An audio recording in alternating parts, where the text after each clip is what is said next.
자, 한국에서 우리가 주로 이 인조이 한다라는 말에 대해서 좀 부정적이죠. 어떤 유흥하는 듯한 느낌이 나서 인조이 한다는 말에 대해서 좀 부정적인 느낌을 가지고 있습니다. 하지만 이 말이 가지고 있는 오늘 저는 의도적인 의미는 누리라 하는 거죠.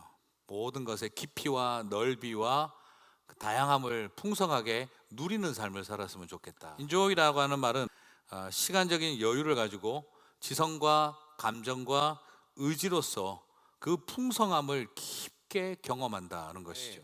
그냥 단순히 이익과 목적을 위한 만남만이 아니라 인격적인 교제들도 풍성하게 해나갈 수 있는 것들을 다 포함할 때 우리는 참 저분은 이를 인조이한다라고 말할 수 있을 겁니다.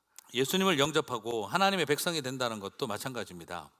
일요일이라고 하는 시간 1시간 반 동안 예배를 즐긴다는 것으로 과연 우리는 신앙생활을 즐긴다라고 말할 수 있을까요? 새로운 것도 생기지만 새로운 것이 생겨서 신앙생활이 새로운 게 아닙니다. 새로울 것 없이 늘 당연하게 생각했던 것들이 새롭게 되어지는 일을 경험해야 합니다.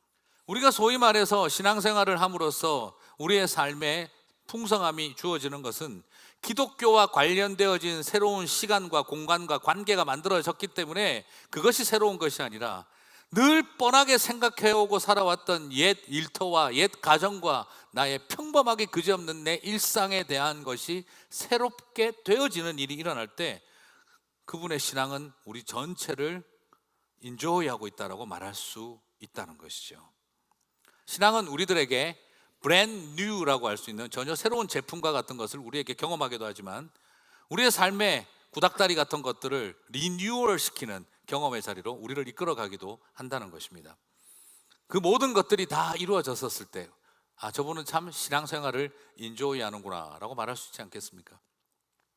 우리에게 가장 위험한 것은 내 마음에 있는 더러운 것과 내 마음에 있는 독한 것과 그리고 입술에 있는 부끄러운 것들을 우리는 죽여버리고 벗어야 한다라는 것이죠. 그러나 사도 바울은 죽이고 버리는 것만으로 충분하지 않다라고 말합니다. 그 다음으로 말하는 것은 새 옷을 입고 새 사람을 입으라 라고 말하고 있어요. 여러분, 어떤 새 사람을 입으셨습니까?